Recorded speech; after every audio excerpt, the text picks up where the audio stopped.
Jordan trying to shake off Starks. Oh, what a move by Jordan!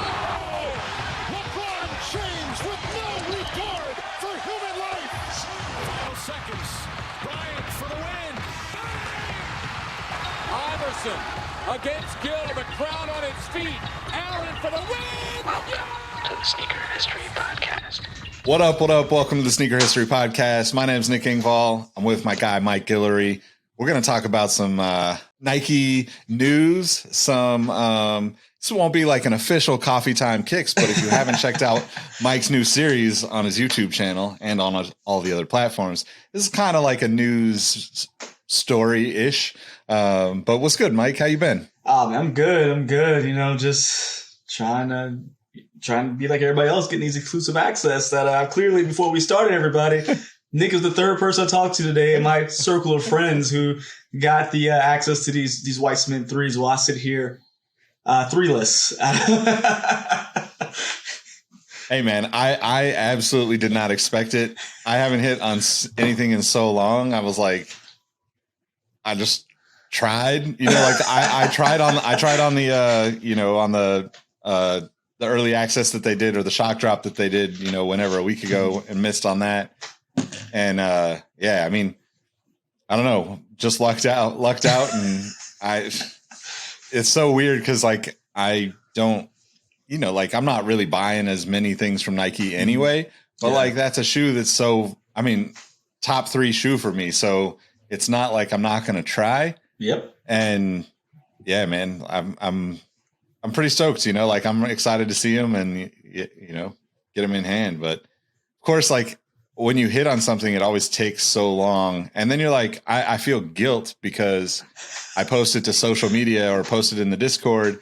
And I'm like, I'm not trying to brag that I got these or rub it into anyone. I'm just genuinely excited. And like, if I think of people on social as my friends the way I do, or in the Discord, obviously we're all friends in there. And it's like I want to share. I'm like, yo, I'm stoked. I finally hit on something. And then I feel like I gotta just like ducking all the backlash, It's not you, Nick. We're not mad at you. We're mad at the sneakers app, as always. I mean, that's what my anger's pointed towards. In fact, I'm happy. Like everybody who got them, good for you, because you don't have to worry about the 11th. So I'm happy for all my buddies who were able to get them.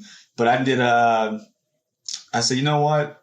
Maybe I won't go through this distress again for a third time, because I missed a shock drop for being in a meeting. I didn't get exclusive access, and I don't even want to fight the bots and everything on the 11. So I went ahead and got fire red threes from that last release, and they were just about dang retail. So still a win. I just wear them a lot, so they look like reimagined after about 3 years. Nice. Yep. Yeah. I mean, I still would like to get a pair of those fire red threes for sure, but well, so we want to talk about some news stuff. This all kind of stemmed from a complex story about Nike's release policy being, air quotes here for those that are listening, leaked. It's kind of funny that like something could be leaked from a brand and the brand never says, hey, take that down, right? Like, how leaked is it if the brand doesn't care if it's out there? So the general idea and principle behind this whole release policy changes and the rules is that Nike is trying to put more things in place to control the release aspect of shoes. Underlying thing is like a lot of the skate shops that I've been entering in for SBs over the last few years, I donate, to a cause, which is great in my opinion. I don't think that Nike should shut this down, but you donate $5 to a local charity type thing, or a, homeless shelter, or whatever they choose. Right. And that gets you an entry into the raffle for a pair of Dunks. Yeah. And I think that's super dope. I think it's like the best way to go about doing it. If you're serious about it, giving $5 to a good cause is not really a big deal. And if you're smart about it, it ends up being a tax write-off anyway. Right. So like, to me, that's a really cool way of doing it.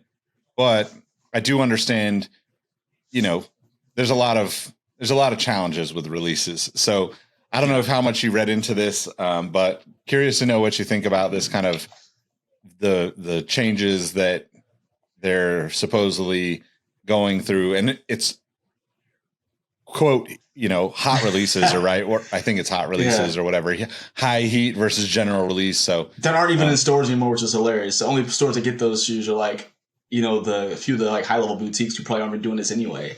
But one of the ones that got me, then I noticed and it made me look back at a particular store actually here in Houston who would do this. You've probably seen it before. I know you guys listening probably have seen this where for example, Jordan 3 white cement is going to be releasing. To get to guarantee your pair, come in and buy X amount of dollars worth of Jordan or Nike apparel, and we'll guarantee you a size. There was a store that would do that here, where you have to go buy, so they can get rid of that. Because you guys all know, or maybe don't know, when stores, especially boutiques, are trying to get the high heat Nike product, Jordan product, they get saddled with a bunch of nonsense. So all the time you go in these stores, like, why do you have all this crap? Because they have to buy it in order to get the high heat drop. So stores, in order to kind of break even on that, will go in and have you go buy their clothing to go get a ticket to be guaranteed the shoe. So I noticed that when I read this, I'm like, man, as of recent, this store hasn't been doing it, because they would post on Instagram, and now they're not doing it. So I guess I don't feel like this was a unintentional leak. I think this was one of those, hey, we're going to put this out here to scare everybody from doing crap. And that's kind of funny to me, because that was that was one of the things that really made my ears perk up. But then also previewing the item. I don't know if you remember, because you worked in sneaker retail, didn't you? Yeah. Yep. So I don't know if you remember back in the day. I remember when I worked at Champs, when we got stuff, we got our shipment. If it's like something new, we would take one shoe, put it on top of the counter so people can see what was coming out in, however amount of time. And so apparently not supposed to do that. And you're supposed to just put it out, 10 a.m. the day of the release or whatever that is. So that's just weird to me, because I thought that was cool, letting people know what was up. Yeah, I mean, when I was working at Finish Line, we had like a 7-day window. So we could talk about the shoe 30 days out. We couldn't show photos of it. We could show photos 7 days out, or video, whatever. But yeah, I mean, a lot of these things that I'm seeing in here are not really changes to any policy. It's more just Nike kind of reiterating the policy. I'm assuming that this got sent out to all the retail partners. They probably, look, we all know that like the backdooring happens. We all know that resellers are going to buy from their friends. That's the nature of the game right now. And unfortunately, you can't really change that. But I think that the way they're going about this and laying it out, it gives them kind of a legal CYA. Yeah, like a legal CYA when they want to shut down an account. Yeah. And there's kind of two things that are really interesting about this.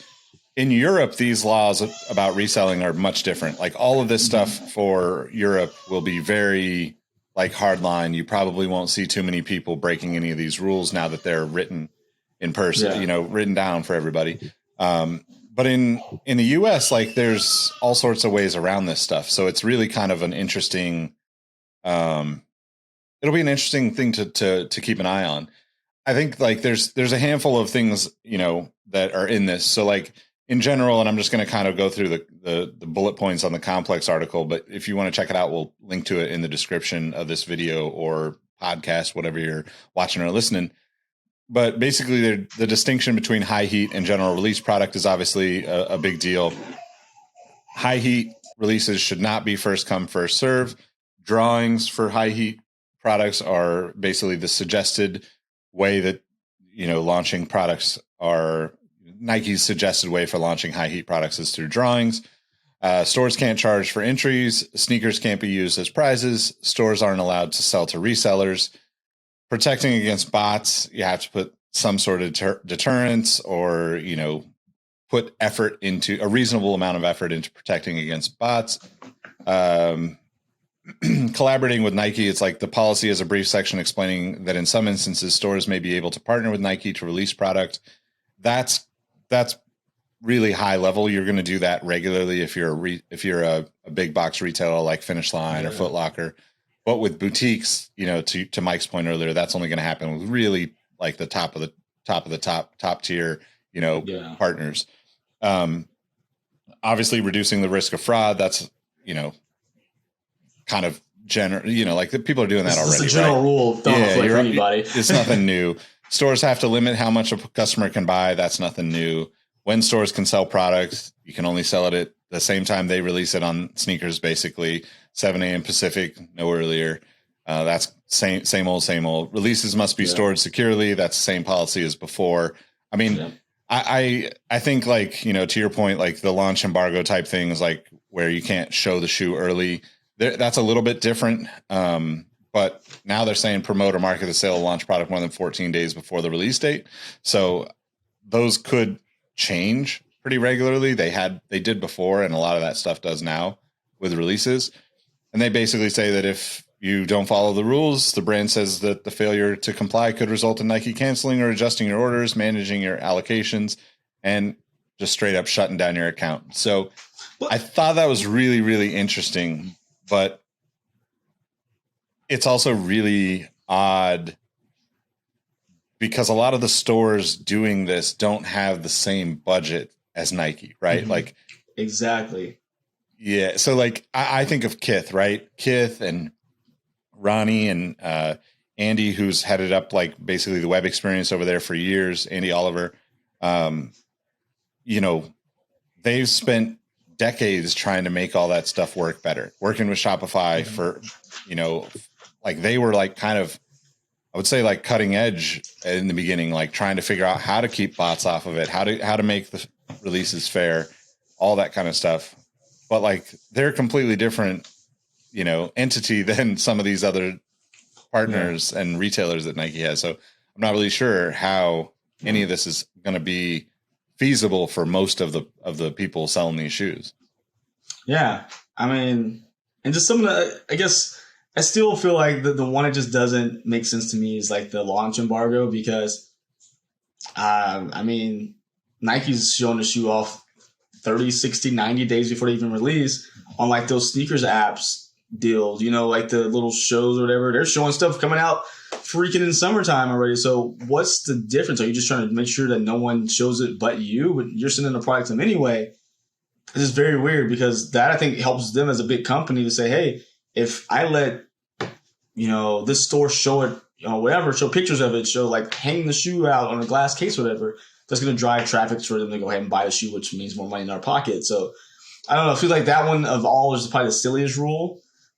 But other than that, I mean, it's business as usual. I mean, those are things that back in when I was in sneaker retail in 2011, 2010, all those things were pretty spot on. Secured the shoes. I mean, I remember here in Houston when Concourse came out. Yeah, someone broke into the Galleria Mall, blew a hole through the side of the store, and took their shipment, which it was secure. Just they really wanted them, so they went all Italian job on them and Yeah, totally. I remember that too. And that stuff happens all the time. People are crazy about the sneakers for some reason compared to, like other things. But I think the interesting thing to me about the embargo and like showing things early, being somebody who's worked on brand marketing for a lot of companies throughout the years, the worst thing that can happen to any kind of story or release is somebody making a mock-up or somebody taking like a terrible, Samsung or, Verizon. What is it? Everything that happens now, basically. Yeah, Motorola V60 flip phone style photo. Like all of that stuff really hurts when you're trying to tell a story around a product. And we don't think of it as a big deal because it's Nike, and Nike has, millions and billions and whatever amounts of dollars to, like, they'll be fine.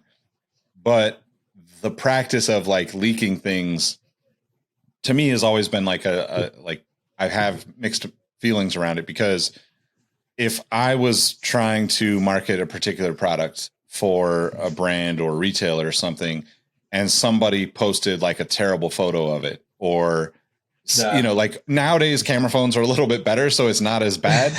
But, you go through this process of like getting samples made, taking pictures so early, going through like making a photo, having a photo shoot. You might have, depending on the product, you might have like, all sorts of content wrapped around the release of that shoe or, colorways of the shoe or whatever.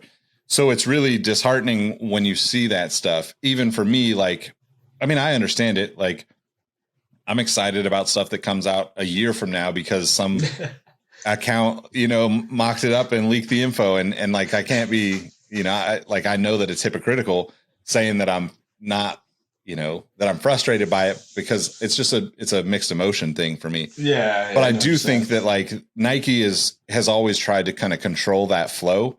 They're just trying to put another layer in here and like say, hey, we want like we want the like good images to go out, right? Because by 14 days out, Nike has already produced all the images they need. Like, you could have a situation where like with these, white cement reimagined, right?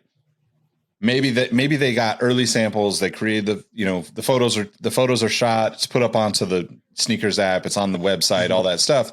Maybe there was something in the sample that is wrong. So they got to go back to the drawing board, get new pairs. So like by, keeping that, cause you see it all the time, right? You see like a mock-up that's done. Oh, somebody is guessing at what it's going to look like. And I think it's nothing against that. I like seeing it. It's like, I don't care that early about most releases, but it's cool to see like people making the artwork and stuff as long as it's not super terrible. But then you see all these accounts that just like take terrible photos trying to get, followers or hype or, some internet clout. And it just is like, I don't know, not really necessary. So even though it seems petty to say the least, I totally understand where they're coming from on that one. Mm-hmm. But it's also one of those things that like the rest of this whole policy layout thing is really weird to me because the other story I wanted to talk about is how, like Nike basically requested that the Portland police provide them security at one of the stores in Portland recently, like within the last couple of weeks. And it just came out tonight that Portland was like, nah, fam, you're good. You can hire your own personal security. You got this. Yeah. Like Nike even offered to pay for the police to be there. Like off-duty cops. I saw like, yeah. But that's funny to me because that's like exactly why all these other things that you're putting out here for this policy, imagine like every store is probably in that same situation. The white cements are going to be a big deal. Yeah. If Royals come out again, it's going to be a huge deal. The Jordan 11s, like every year are a big deal. Any kind of hype collab, people are trying to break into all sorts of things. So like they put all these things in place where it's like you can only play the game with Nike if you've got a lot of money to play the game. Yep. So it's a really interesting, like almost like timing of these two things happening. Because to me, I'm just like, damn, if Nike's needing, this kind of stuff, willing to pay for police as opposed to like private security, that's a big deal. Like, I don't know why people aren't talking about that more. But also it kind of makes me wonder if they just like leaked this, air quotes again, for those listening, if they leak this to distract from that issue, right? Because that's what I would do if I was trying to cover my ass with it. Like, go look, something else. Hey, look over here. Look over here. Look at this. That's crazy to me. I mean, with needing that, I guess people are just nuts, but it's just needing that kind of security at a like just a shoe store. It boggles my mind still to this day. It never will change, I guess. But at that point, going back to even like the guidelines on when a shoe needs to release, it can't be prior to a certain time. If I'm worried about that, I'm not releasing shoes at that said time. If I'm worried about these crowds, I'm worried about fights, violence, I am literally just going to start sprinkling shoes in randomly anytime after that date because I don't want to deal with the nonsense. So, oh, no, sorry, we don't have them out yet. And didn't say we didn't get them. We just don't have them out yet. And maybe at 12, maybe at 5 p.m., I just start putting them on the shelf so people walking in can grab them because that's the only way you're going to deter yourself from getting the issues you're having because all the issues happen from the anticipation and waiting and then somebody not getting what they wanted because they waited so long. Yeah, man. I don't know how you even go about any of that stuff. Like, honestly, like if I was a retailer, I'd be like, I don't even want to, you can keep all this shit. I'll just sell some like New Balances that nobody cares to like fight over, like give me some Sauconys, some give me Vans, something different, man. I'm so everything else. So I'm not, people aren't going crazy, but it's crazy. It's funny. It's like, you don't hear about it as much anymore, but I feel like we've been hearing about it more than we had been recently for some reason. Like, I'm like, man, people are really acting fools again. We started hearing again with these, those Cherry 11s that came out? I'm like, really? You guys really acting up right now. Yeah. I mean, I don't know. Like, obviously, the economy is not in a good place. So people see an easy come up or a potential possible easy come up, or not even easy. They just see it as a way to come up and make some money, and spirals out of control real quick. We think, like, got a bunch of sneaker dudes out there thinking they're like, Italian Job, James Bond, Right? Oh my God. You don't have to do this right now. But too much effort. And it's like, I don't think I have it. I think I've lined up one time for shoes, and then it was I lined up because the store was supposed to open at 8. It was for the 2012 Black History Month sneakers. I wanted to get the Kobe 7s. Lined up. The store was supposed to open at 8. I was in a pretty decent spot in line, but I had to be at work at 9:30. So I was like, well, I'm not going to stand here. So I just left. And I was like, because they didn't want to open because there were too many people there. So they were doing everything they could not to open. And it was just one of those things, like, they didn't want to deal with it, but at the same time, looks like they were trying to possibly, let the homies get hooked up too. So it was like, I'm not worth my time, and I don't want to stay here if this is going to go down sideways. Yep, exactly. Yeah. Yeah, I don't know. I'm really curious what people think about this whole, rules for retailers thing that's coming out. I don't see it as a big deal. Obviously, I don't know, like, obviously I've known Brendan for a really long time over at Complex, but I just feel like leaked things don't necessarily need to be publicized. But like, if you need to, like, look, you're getting the information out there for Nike, so it's a good thing for the relationships. I get it, but I don't know. It seems like it almost seems like hands. Yeah, it almost seems like a non-story story, in my opinion. Man, but they needed something. They're like, well, nothing's happening. But I swear, Brendan's always like leaking something. Like, you're not leaking them. They're like, hey, Brendan, here's some stuff. Throw it out there whenever you get a chance. Yeah, but it's. I mean, that's kind of always how it's worked, right? Like, you always have that, like, give and take with like a big media outlet, and I mean, they do a good job with kind of calling Nike out on the bullshit at times too, and I think like that's one of the things that needs to happen more, to be honest. Like, but it's also tough because to get to that information, it takes a lot of research and verifying of facts and information when you've got like all these kind of crazy things that, and like distracting accounts and everybody on the internet with an opinion. And like, I saw, I don't want to get into it on this episode, but I saw there was updates from the, what was it? Zadeh Kicks? Was that big? Yeah. Homeboys. Yeah. I know you're talking about. So the last update that I saw earlier tonight was that apparently they may go after like the people that actually got the product from him and made money off of it as like a second. I forget what they call it, but it's like the claw. It's like the claw. I'm drawing a blank on the name. Essentially, like, if you bought from him and resold and profited, you are now like, there's like 15 or 20 people that are on a list that might be looped into lawsuit, into that. I mean, I don't understand how that would even be. How would I be in trouble if I bought some? I mean, it's not the same as like me buying drugs from a drug dealer. It's all illegal. Like, but he offered a service that he couldn't. I feel like he couldn't provide. So I feel like he should be the only one in trouble because people gave him money to get shoes, which are perfectly legal as far as I know.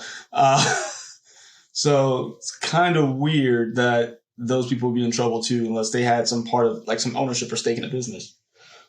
Let me pull it up just so I can provide the right information. I'm pretty sure it's from Sock Jig, if I remember right. But yeah, so Sockjig tweeted it. Essentially, Zadeh Kicks update. The receiver is asking the court to initiate clawbacks against, quote, net winners, meaning if you cashed out early from Zadeh's Ponzi scheme, the court may be coming for you. Specifically, 19 people they've deemed as, quote, net winners of more than 16 million and could be pursuing legal action to claw back their earnings from the Zadeh Ponzi scheme. Oof. They're trying to do like an insider trading ruling on this. Yeah.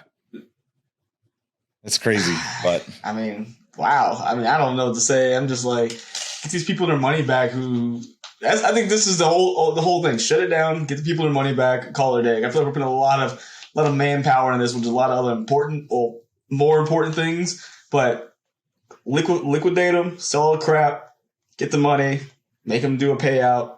I feel like that's simple as that. But of course, I'm not anybody who knows anything. Yeah, it's got to be super complicated, I'm sure, but I don't know. Let us know what you think in the comments. Let's talk about it in the Discord. I'm actually really curious to know, like, you know, what people think about all these stories, because you know, it's just the three things, right? It's Nike changing up the policy and putting it out there, leaking the policy for retailers. Portland police basically being like, no, you got to hire your own security. You can't hire our off-duty police. I don't even want to know what the details behind that are, but it seems kind of crazy. And then Zadeh Kicks, you know, obviously, man, if you got involved in that, I feel bad for you. Yeah. But that's really it. You know, like at the end of the day, just remember they're just sneakers and be kind to people. You know, that's all we got to remember, you know. Go watch some of Mike's YouTube videos and look at some other shoes besides these crazy high Nikes. Yeah, that's crazy, man. I was like, yeah, just a shoe, man. Just enjoy it. Enjoy it while you have it. It's going to fall apart eventually. Yep, exactly. All right, man. Well, let them know how they can find you. I know you got a lot going on. You got content everywhere. So, where am I? Just pick a place. I'm going to be there probably. I of course will always be here on Sneaker History. I am going to be on YouTube under just Mike Guillory. You'll find me Instagram and TikTok. I don't usually mess with Twitter anymore. Just a bunch of angry people. But you'll find me at MadWatcher789 there. Videos typically every Wednesday, Thursday, Friday, and hopefully got some bigger videos in store in the near future. So just go watch them, guys. That's all. Just watch them and click the little like button. It takes 5 seconds. The videos are like 60 seconds, so help me out. No, just put it on the background of your computer and yeah, you don't gotta watch it. Just turn it on and walk away. Pad the stats for them. You know, just hit play all on the channel. Go through those playlists. You know. Hey, I'm all cool, man. You don't have to watch it. I don't care. Just turn it on and walk. Let your dog watch it. Yeah, there you go. All right, y'all. You can find me at Nick Engvall on all the platforms. More importantly, follow at Sneaker History everywhere, and make sure you hop into the Discord. It'll be the first link in the description, whether you're watching or listening to this. If you haven't joined already, amazing group of people. I know I say that all the time, but I really, truly think like I've made more incredible friends from the 500 or so people that are in that Discord than most of my life on this planet. So love y'all. Thanks for listening and rocking with us. We'll catch you on the next one. Peace. See ya.